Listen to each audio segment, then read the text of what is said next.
Hey everybody, welcome back to the Behaviour Revolution Scriptures. We've only got a couple more chapters to go of Leviticus or Ikara. And today we're going to be talking about the Jubilee year. Remember, we've been talking about this whole idea of Yahushua's timekeeping, about the 7-day cycle, the 7-year cycle. There's a few times he's mentioned count 7 lots of 7 years, and then on the 50th year something happens. Well, this is another example of this, just like it happened on the Shabuoth.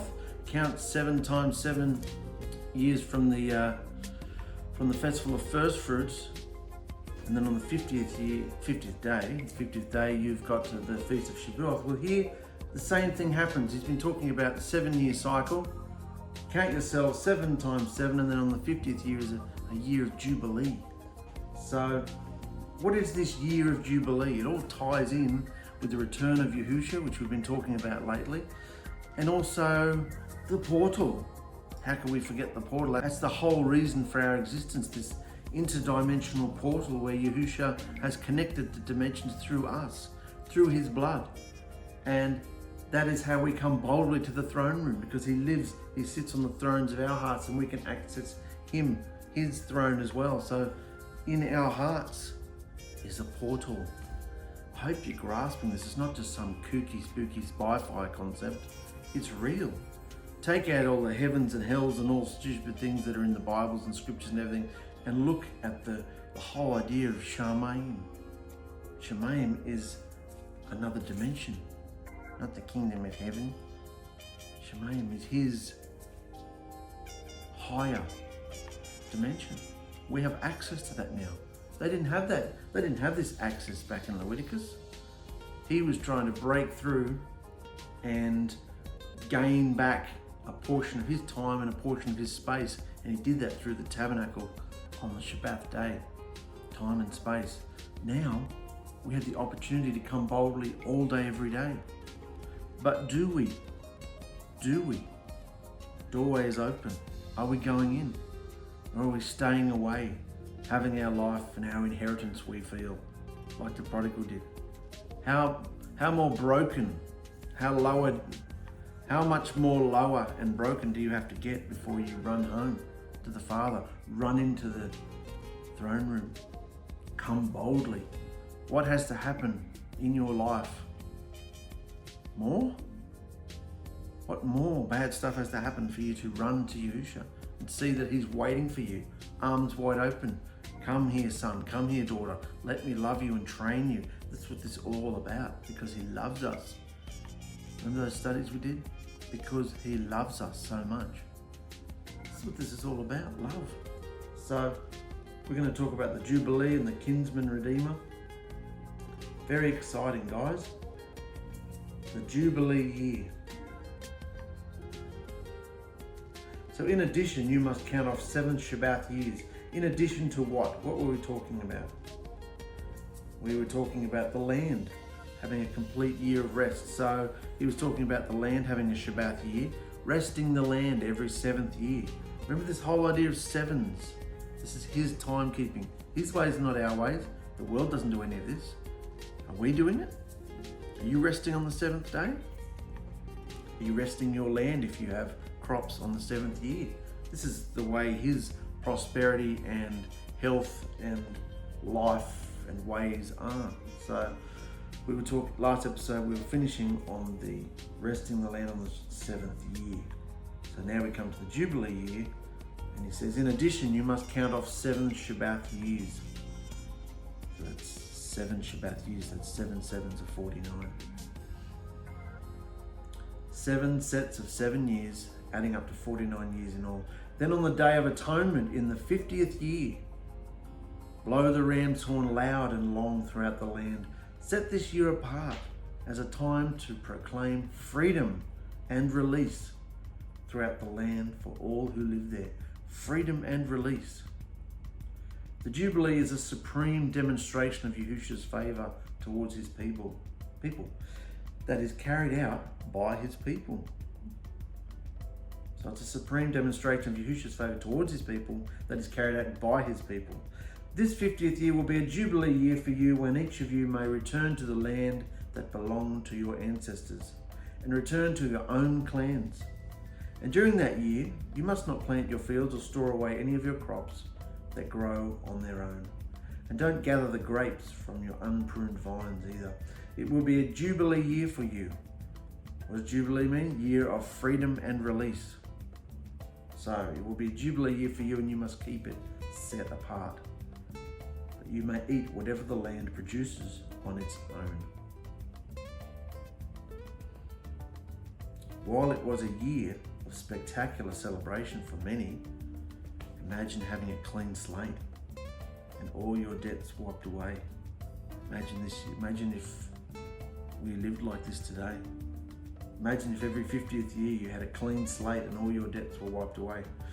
So while it was a year of spectacular celebration for many, for others it was a royal pain in the ass. It was a royal pain in the butt, having to release slaves, having to release land, debts and workers, and re-establish it all again. Imagine that. Imagine if you were one of the ones that didn't have any debt, but you were one of the ones that were hiring people.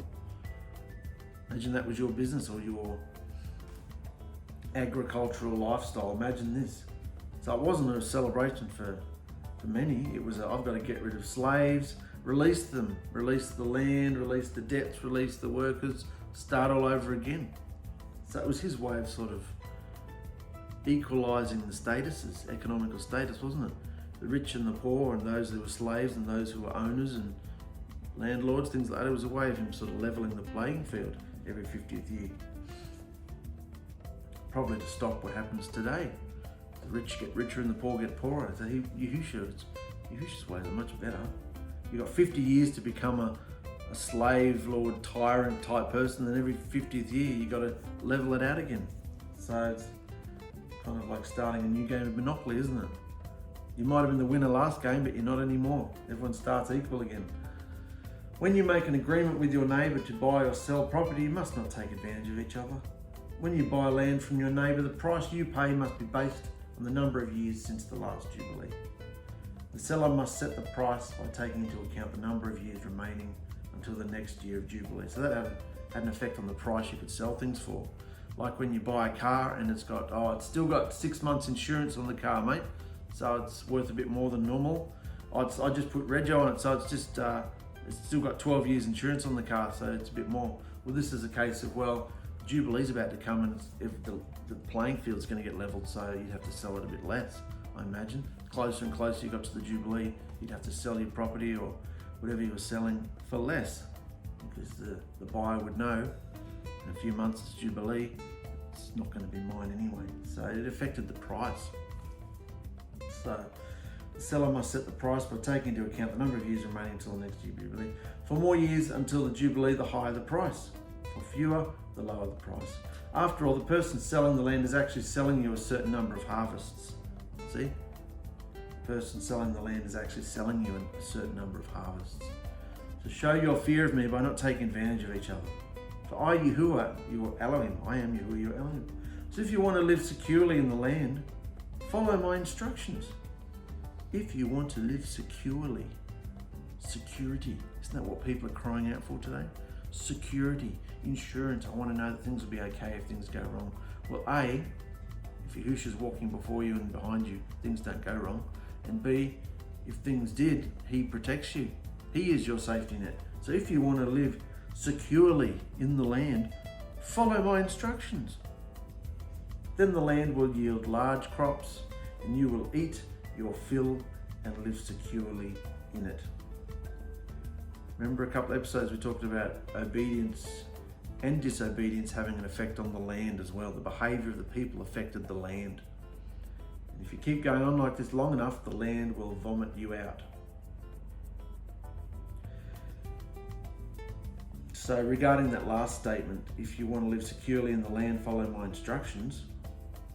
The historical records left by the Babylonians, Persians and the Romans testify that one of the reasons these conquerors desired to control Yisrael was because of all the fabulous fruit, vegetables and grains they produced.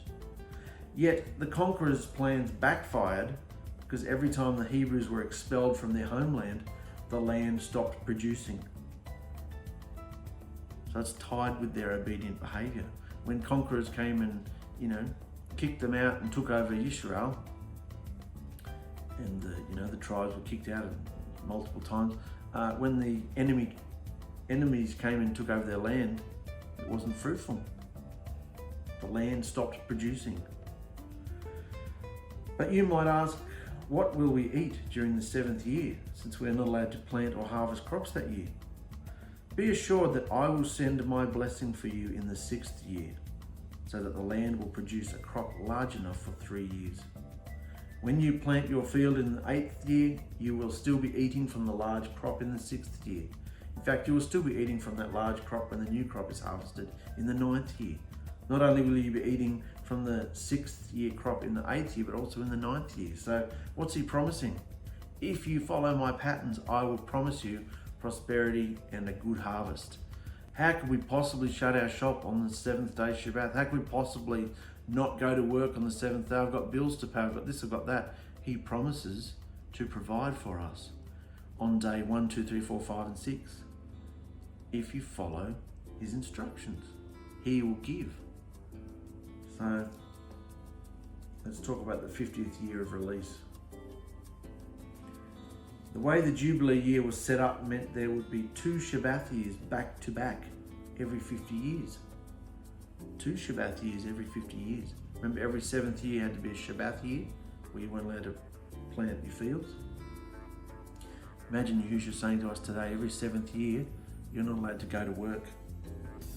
You have to take a year off.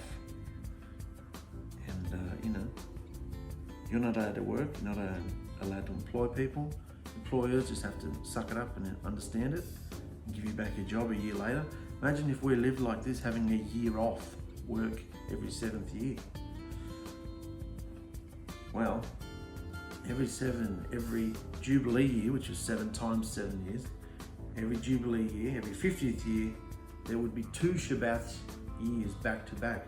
Because every 50 years, because if every 7th year was to be a Shabbat year, then the 49th year preceding the 50th year was also a Shabbat year. Every 7th year, which means year 49 and year 50 were Shabbat years. So, and since the Jubilee year is itself a Shabbat year, we've got 2 Shabbat years in a row. During this time, Yisrael was forbidden from sowing, planting, or harvesting any new grain, and this included the all-important olive trees. Jubilee was to be a year of release from all debts, slavery, and indentured servitude. And the only food permitted to be eaten during this time was the food that had been stored away in preparation for the 2 Shabbat years. This restriction applied to both men and women. I'm thinking, remembering the times when Yusuf, remember, was storing grain and storing food for the famine years, remember? Yahushua's preparing his people. They would have remembered all this stuff. It was not foreign to them, this agricultural mindset, this storing up produce and grain for another year would be common knowledge to them. It's been in their history. They understand it, they remember it. So, where were we? This restriction applied to both men and animals. However, the food which sprung up on its own, minus man's helping hand in planting, tending or pruning, was allowed to be eaten. So you weren't allowed to plant stuff, but if the land just produced bits and pieces here and there, you could eat that, give it to the poor and the widows. The release aspect of Jubilee. Every one of you is to return to the land he owns. Back up the top there, it said that. Every one of you is to return to the land he owns, the land of your ancestors. Remember, this does not mean ownership here, but a holding or a leasehold. Last episode we dealt with that. Just because he said the land is yours, it wasn't really yours. It all belongs to Yahushua. So it's like a holding or a leasehold. So what does every man returning to his land really mean? So when Yahushua said every one of you is to return to the land he owns, why weren't they on the land in the first place? Did they have to go into slavery or something? This statement is based on the assumption that the man in question was currently not living on the land he owned, because it had either been sold to someone else or he had to sell it himself to pay off a debt. In most cases, possession of the land was transferred from one person to another due to an unpaid debt. The idea was that nobody really owned the land, they were just leasing it for a time. 𝐻𝑜𝙭 was the owner of the land, and they knew that every 50th year, as time went on, this became common custom to them. They knew every 50th year the playing field would be leveled again anyway. So with that understanding, you would know that, okay, this isn't really mine, it's just mine for a time. Leasing it almost, a leasehold. Kind of like today as well. You buy property, but you've still got to pay all the rates and rent. You're renting it and leasing it, and if the government suddenly changed into a dictatorship or one of those systems, they could just claim it all back anyway. You really we don't have the rights we think we have anyway. It all belongs to the government anyway, your country, and outside of that it all belongs to 𝐻𝑜𝙭. So are we going to be fearful of the government or just leave it all in 𝐻𝑜𝙭's hands? So that was the whole idea of Jubilee. And we're going to come into that more and more as we go through each book of scripture, the whole idea of Jubilee. It was a great anticipation and celebration, a Jubilee year. Many believe that 𝐻𝑜𝙭 will return on a Jubilee year. Not for us to say, but and if those who are trying to count which Jubilee year we're up to today, you could be wrong. So why count? You could be 1 year out, and then all your belief goes out the window because you didn't come back when you worked it out so hard and fast. And so why try and work out the Jubilee year? You don't know the exact year since creation. Many people think they do, but what if you're a year out? What if you're 10 years out? Why try and work it out? We already know based on the patterns that he's going to come back on the Feast of Trumpets. So the year, it's not for us to know. Our job is to start getting ready. So now we come to redemption of property. This is pretty important too. We've been talking about the Jubilee, and now we come to redemption of property. The land must never be sold on a permanent basis, for the land belongs to me. So you couldn't just go, oh, this land is mine, I'm going to sell it to a foreigner, because a foreigner wouldn't believe in 𝐻𝑜𝙭 and his instructions. So you can't. It says the land must never be sold on a permanent basis, for the land belongs to me. You are only foreigners and tenant farmers working for me. With every purchase of land, you must grant the seller the right to buy it back. The right to buy it back. If one of your fellow Israelites falls into poverty and is forced to sell some family land, then a close relative should buy it back for him. So it's sowing a seed here, this whole idea of the kinsman redeemer. Kinsman is obviously kin, next of kin, your family. So this whole idea of redeeming your land back. If you had to sell your land, your family could redeem it back. This whole idea of redeeming was back when they first left Egypt, remember? And he said, all the firstborns belong to me, and if you want to buy them back, if you want to redeem them, that's what redeem means. If you want to buy it back, you can do so. The animals you can either buy back or slaughter. But you couldn't slaughter the humans, that's disobedience, it's an abomination. So you can't slaughter the human beings, you have to buy them back. So you had to buy back the firstborns. Now the tribe of Lewi have become the firstborns as such, the priests. So now we're talking about property. If you had to sell your land, which is a temporary thing anyway, it's like a leasehold, a close relative should buy it back for him. This is the whole idea of the kinsman redeemer. And if there is no close relative to buy the land, but the person who sold it gets enough money to buy it back, then he has the right to buy it back, redeem it from the one who bought it. The price of the land will be discounted according to the number of years until the next year of Jubilee. In this way, the original owner can then return to the land. But if the original owner cannot afford to buy back the land, it will remain with the new owner until the next year of Jubilee. Then he can have it back. In the Jubilee year, the land must be returned to the original owners so they can return to their family land. It's all about restoration, restoring a family back to its land through debts and probably wrongful behaviours and disobedience and stuff. Penalties were laid out and you'd go into debt, you'd have to sell your land, things would happen. And on the year of Jubilee, it was complete forgiveness, release, freedom. So, restoration. Anyone who sells a house inside a walled town has the right to buy it back for a full year after its sale. During that year, the seller retains the right to buy it back. If it is not bought back within the year, the sale of the house within the walled town cannot be reversed. It will become the permanent property of the buyer. It will not be returned to the original owner in the year of Jubilee. Interesting. But a house in a village, a settlement without fortified walls, will be treated like property in the countryside. Different standards of property here, see? Such a house may be bought back at any time, and it must be returned to the original owner in the year of Jubilee. The 𝗪𝗏𝗏ites always have the right to buy back a house they have sold within the towns allotted to them, and any property that is sold by the 𝗪𝗏ites.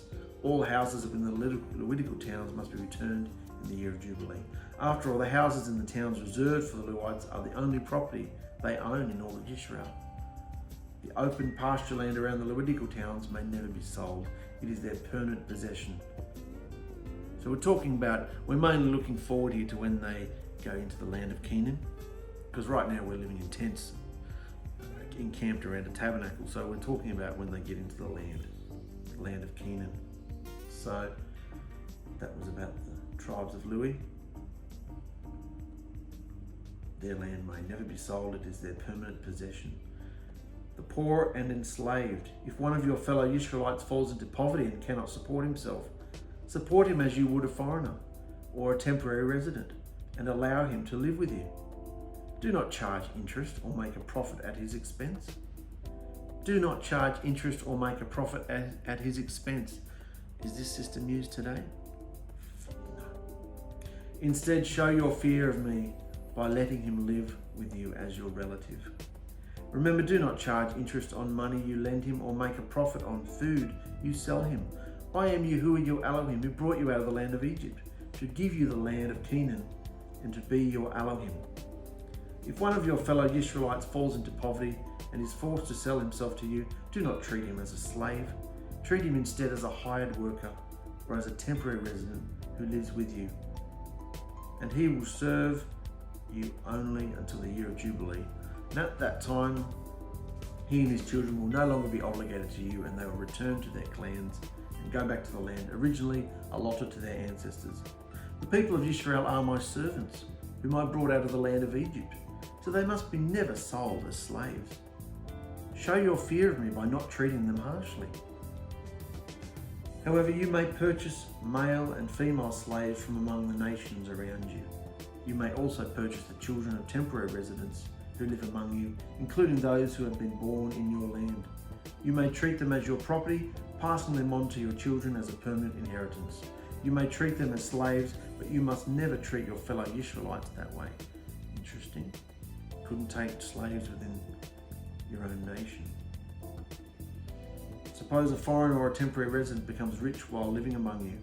If any of your fellow Israelites fall into poverty and are forced to sell themselves to such a foreigner or to a member of his family, they still retain the right to be bought back, even after they have been purchased. They may be bought back by a brother, an uncle, or a cousin. In fact, anyone from the extended family may buy them back, kinsman redeemer. If you've fallen into slavery, you may be purchased back by a kinsman redeemer, anyone from your family. Remember this term, kinsman redeemer, being bought back by a family member. You couldn't be bought back by anybody else but a family member. They may also redeem themselves if they have prospered. They will negotiate the price of their freedom with the person who bought them. The price will be based on the number of years from the time they were sold until the next year of Jubilee, whatever it would cost to hire a worker for that period of time.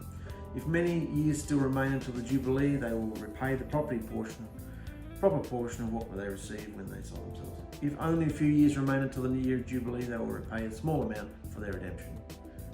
The foreigner must treat them as workers hired on a yearly basis. You must not allow a foreigner to treat any of your fellow Israelites harshly. If any Israelites have not been bought back by the time the year of Jubilee arrives, they and their children must be set free at that time. For the people of Israel belong to me. They are my servants whom I brought out of the land of Egypt. I am 𝗂𝗜𝗓𝗏, your Elohim. So they understood this whole concept of slavery because they were slaves for over 400 years and they were treated very harshly. So you can see how he felt about his people being treated harshly. He wasn't just turning a blind eye to them in Egypt. He was waiting his time. Everything happens in his moedim, his appointed times. And how does he feel about his people being treated harshly? What did he do to the nation who treated them harshly? And the slave driver who did it? Who leveled their land, and the nation of Egypt, or Mitzrayim, is never recovered to this day. So, let's talk about this whole idea of the kinsman redeemer, being redeemed by a family member, a close family member. There are 3 types of kinsman redeemer that we just read about. And I'll give you the spoiler alert here. We're talking about Yahushua now, obviously. Yahushua is the kinsman redeemer. Those of you who've been brought up in religion know that phrase, kinsman redeemer, and they'd write songs about it and all sorts of things. Well, this is where it started, of course, in Leviticus. The whole idea of being bought back and redeemed out of slavery by a close family member. It can only be a close family member. So there are 3 types of kinsman redeemers. 1, someone who purchases back land for a family member who is about to lose it due to financial circumstances. 2, someone who avenges the death of a family member. And 3, someone who steps in to marry a sonless widow in the family so she can give birth to a son who will carry on the deceased father's line. That reminds me of Onan, remember? Remember Yehuda's son died and his wife had no children, so he said to his next son, you step in and marry her so that she can have children and continue the line. So if he had been obedient, Onan, instead of pulling out and spilling his seed on the floor and refusing to share his inheritance with someone else, he would have been considered a kinsman redeemer.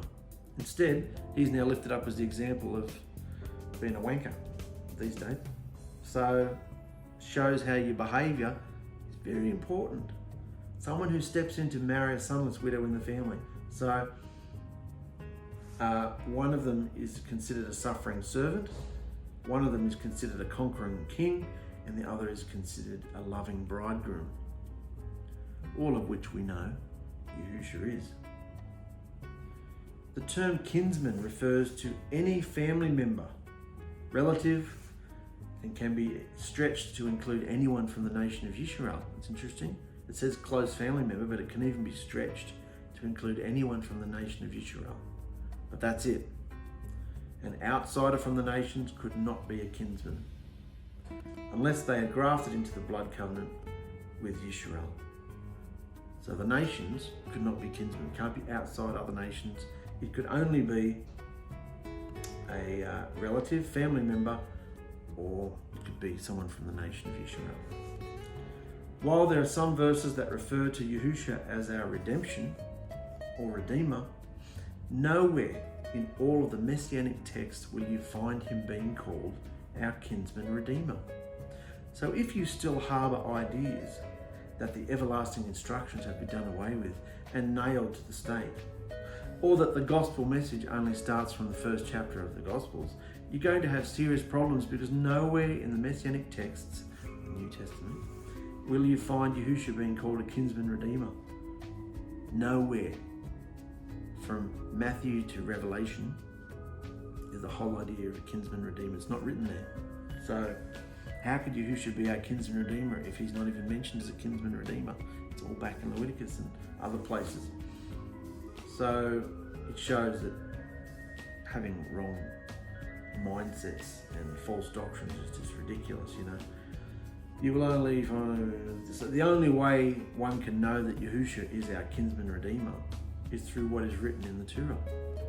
And in Luke 4 it says, the Spirit of Yahuwah is on me because he's anointed me to proclaim good news to the poor, freedom for the prisoners and recovery of sight for the blind, to set the burdened and oppressed free, and proclaim the year of Yahuwah's favour, Jubilee. So the spirit of this is all coming from this whole concept of the Jubilee year, and the kinsman redeemer, all introduced here in Leviticus. So the Spirit of Yahuwah is on me because he's anointed me to proclaim good news to the poor, those who are without, the poor, freedom for the prisoners, those who are slaves, and recovery of sight for the blind, to set the burdened and oppressed free, and proclaim the year of Yahuwah's favor, proclaim the year of Jubilee.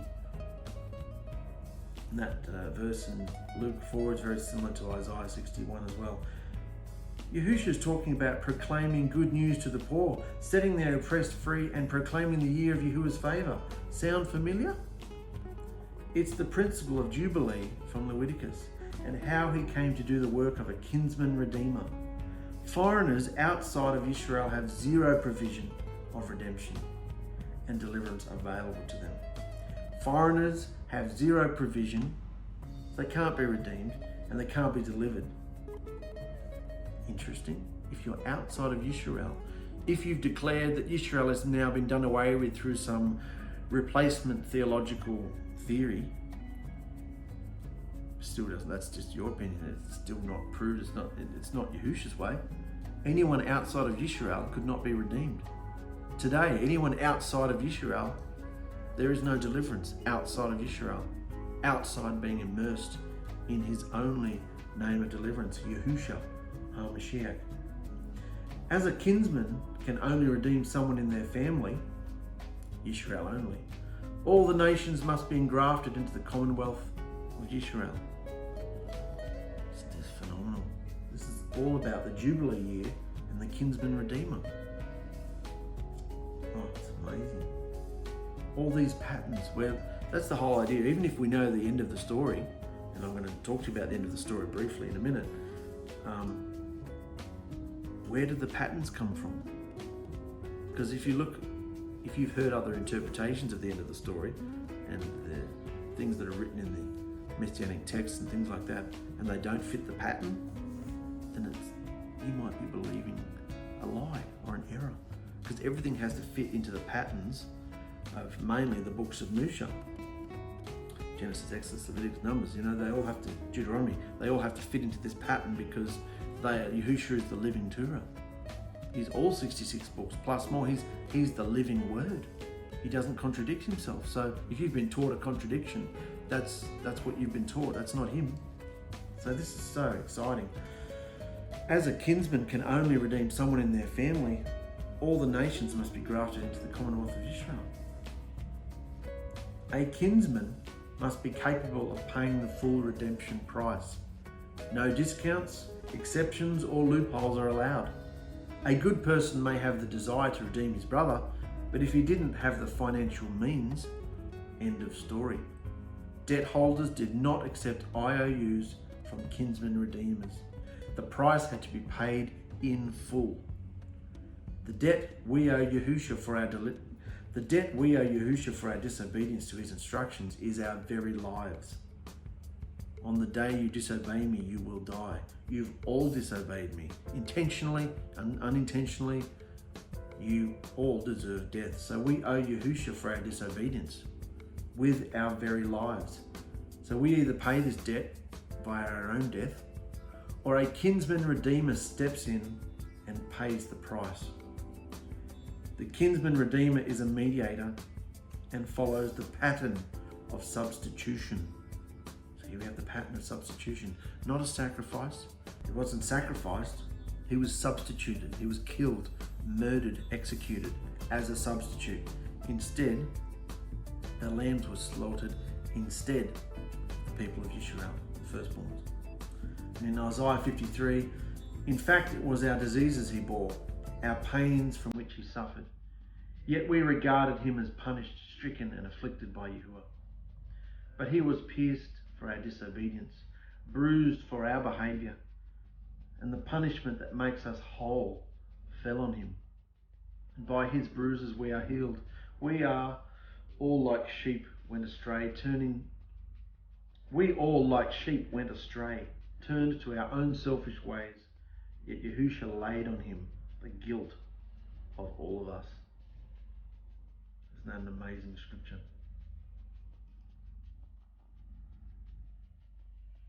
Israel had to wait 4,000 years for a kinsman redeemer.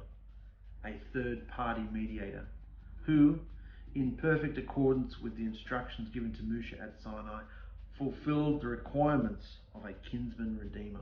Because first, he was a kinsman, he was Hebrew, and second, he had the means and the desire to pay the full debt through the substitution, atoning his bride and buying her back with his own perfect, unblemished, unleavened blood and body as our slain Passover lamb.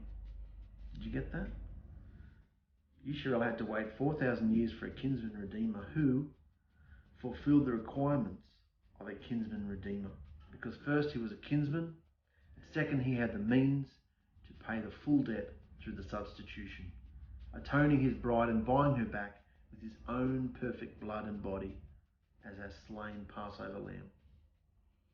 There is no deliverance for anyone outside Israel, for Yahushua made no blood covenant with any other nation. When he chose and separated Abraham from all other nations to start a new line of people, it came with the provision that any human of any ethnicity from any nation could graft into Israel as a full citizen if they renounced not only all of their false deities and allegiance to their former nations, but followed the instructions of Hebrew society. If they agreed to this, they became eligible for redemption, and their status changed from that of a foreigner to that of a kinsman. Interesting, they were no longer a foreigner, they became a kinsman, they became family.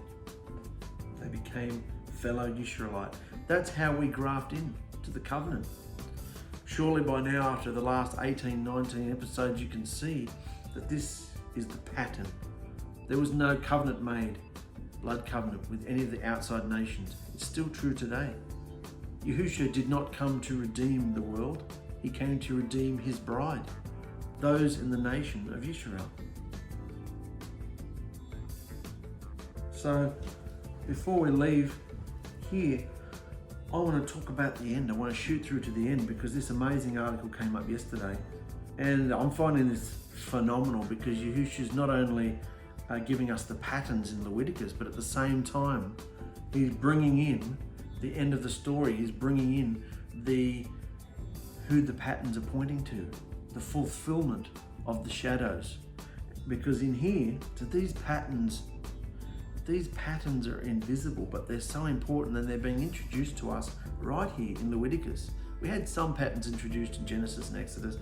Of course, the everlasting blood covenant was brought in at the end of Exodus, but in Leviticus here we're seeing so much patterns of behavior, aren't we?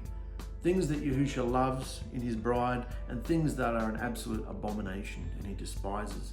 And all this is invisible. I want to talk about this whole idea of invisible, because everything, as far as our belief is concerned, and Yahushua and the dimension, the portal, everything's invisible. You can't see it with your naked eye.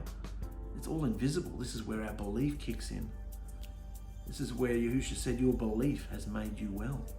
You believe in me, even though you can't see, even though everything is stacked against you and your symptoms, your sickness, everything, your debts, your slavery. I redeem you. I've forgiven you. You are healed because of your belief. Invisible, this says, is no excuse. What is invisible? Invisible is not visible, not perceptible by the eye. Invisible fluid, withdrawn from or out of sight. Hidden and invisible seen, not perceptible or discernible by the mind. Invisible differences, not ordinarily found in financial statements or reflected in statistics or a listing. Goodwill is an invisible asset to a business. In Romans chapter 1, we see, for since the creation of the world, his invisible qualities have been clearly seen. How can his invisible qualities be clearly seen if they're invisible? His invisible qualities have been clearly seen, being understood from what has been made. Understood from what has been made. Both his everlasting power and mightiness, for them to be without excuse. No one can say, when Yahushua comes back, no one can say that they never knew about him. That's how it's going to be. No one can ever say they don't know about him. because his invisible qualities have been clearly seen. It's all around us. And if you've been fed lies that they were created by some cosmic bang, or something crazy, or some other deity, that's not Yahushua's fault. No one has the excuse. Look here. Yes, Yahushua is on the other side of the invisible seam. What about that? The invisible seam. All men and women have access to his invisible presence if they are willing to approach him. We are all unclean. No one can stand before Yahushua in an unclean state because they will be burnt up. We need to follow his instructions to become clean, enter the door to the throne room of his presence by receiving his Ruach. Then we can communicate with the Creator himself. And this is the way he loves to meet us. This is all tying in with the Jubilee and the Kinsman Redeemer, because look where the Jubilee year, the year of release and freedom, and who releases us, who gives us this freedom, who delivers us? Our Kinsman Redeemer on the other side of the seam. The seam. What does a seam imply? It implies to me, the seam in clothing is really fine. In fact, the better the clothes are, you can't see the seams. That's how invisible they are, the invisible seam. To be able to have a piece of fabric in the form of clothing that has no join marks is just phenomenal. The dimensions are held together by a seam. Have you ever considered that? What does that say to us about those who think, heaven is way out there in the sky somewhere? People are trying to reach the heavens. In Babel, they're trying to build a tower up to reach Elohim. It's ridiculous. He's right here. Imagine the same earth sitting straight on top of the same earth in another dimension, separated by just a seam. This is phenomenal, guys. Wrap your minds around this. It's phenomenal. Deliverance and healings from our own miseries can only be achieved by accepting Yahushua's instructions of the way to live. This understanding is available to all men and women today. Yahushua gives life. Ⅎ𝕬𝕗 sows death. There are two ways to choose to live. One is to eternity, the other is destruction, as though you never existed. Two choices makes life so simple. And in Romans 1 again it says, "For the wrath of Yahuwah is revealed from the sky against all wickedness and disobedience of men who suppress the truth." They suppress the truth in disobedience, because that which is known of Yahushua is manifest among them. For Yahushua has manifested to, he's revealed it to them. So the wrath of Yahushua is revealed from the sky, from his dimension, against all wickedness and disobedience, those who suppress the truth. Everybody in the world is suppressing the truth. All the religions know about this stuff. Why won't they say it? Because there's no money in it. If you get rid of the aspect of money, you might have to be broken and come before, get out of the way, get out of the doorway, and lose your power. They want power, position. So there is no excuse. Anyone who suppresses the truth in disobedience is doing wickedness. Don't be fooled. Anyone who suppresses the truth in disobedience is doing wickedness. What about that? What is behind the invisible seam where Yahushua lives? Through the portal in the sky, Yahushua told us by the prophet Yehukanon that he went to prepare a mansion for his bride, which I think he has completed by now. So do I. Yehukanon said he saw the former earth and skies had passed away, and the sea was no more.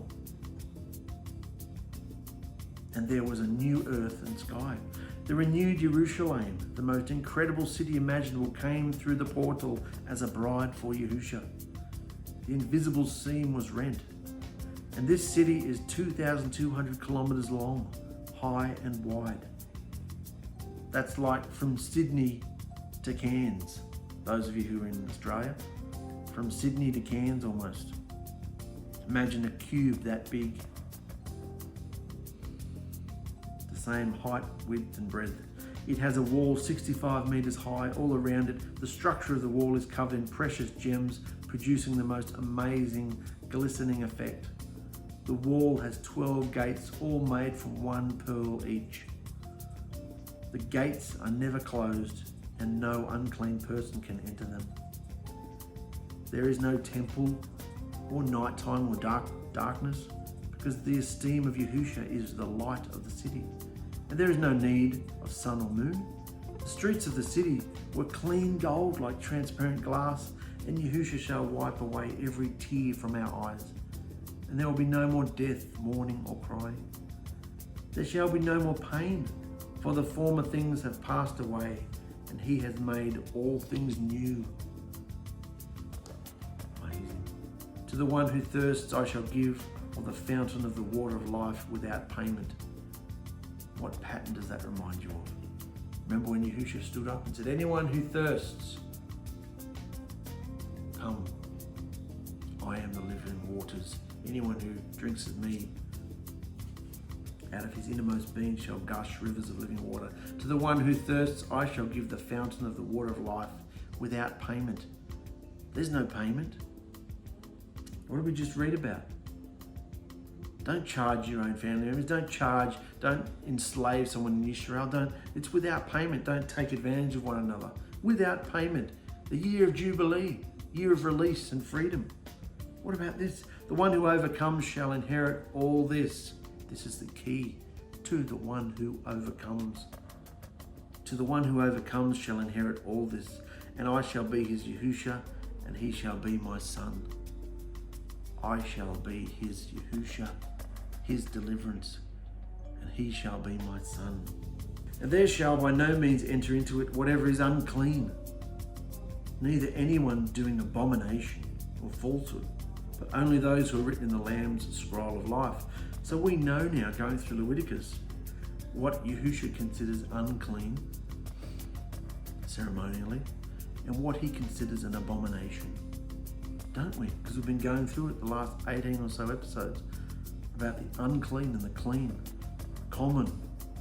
So when we read Leviticus, understand that the abomination, the behaviors that he considers are abominations, remember them all. What were they all?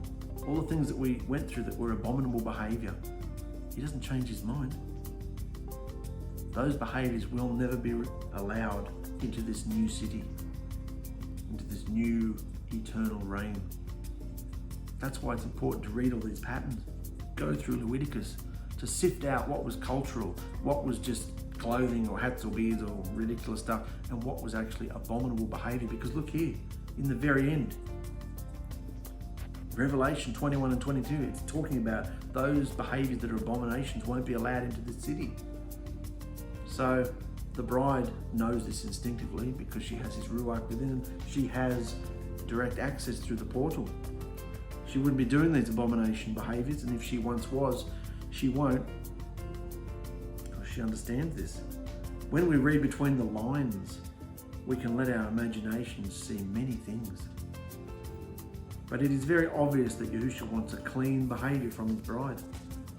Read Revelation 21 to 22 for more information.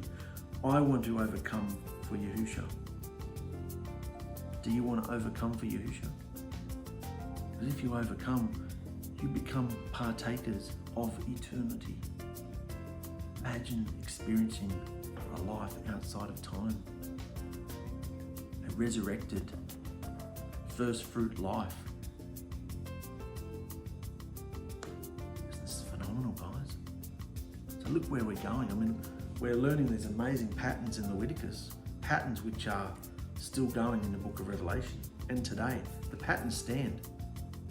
The patterns for clean living, patterns for being set apart from the world and set apart from the nations. Remember, you can't be delivered outside of Israel.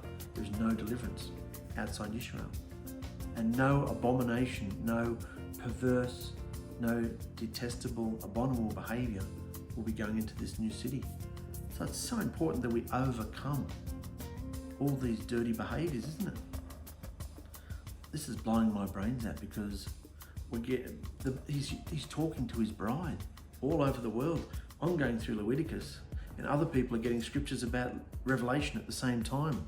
What does it mean It all comes, I'm almost at the beginning, and these scriptures today from Revelation it's at the end of the scripture. And Yahushua's saying, it's all meshing together. This is the pattern of clean behavior. Will you be obedient? Will you overcome for me? Will you go into that portal and make that portal your food and drink and sustenance and life and basis of behavior? You know? Will you rise up in your worldly rights, you know, and dirty behaviors? Because anything unclean is just outside. It's fit for the dogs outside. So that's what's blowing my brain. It's just learning all this seed thoughts, seed patterns. When you know a lot of the scriptures, you don't realize where it all came from. It's all written in Leviticus, and I thought all these, like most ex-Christians and religious people, I thought all this stuff was boring. I just want to talk about Yahushua. No, Yahushua's not back here, so he is back here. That's why this is a Yahushua version. I've replaced, wherever I can, the name of Yahuwah with Yahushua, because Yahushua is the Father. The Father is the Son is the Father. It is Yahushua, it's the same person. There's no replacement theology, there's no different Old Testament, New Testament, all this stuff they go on with.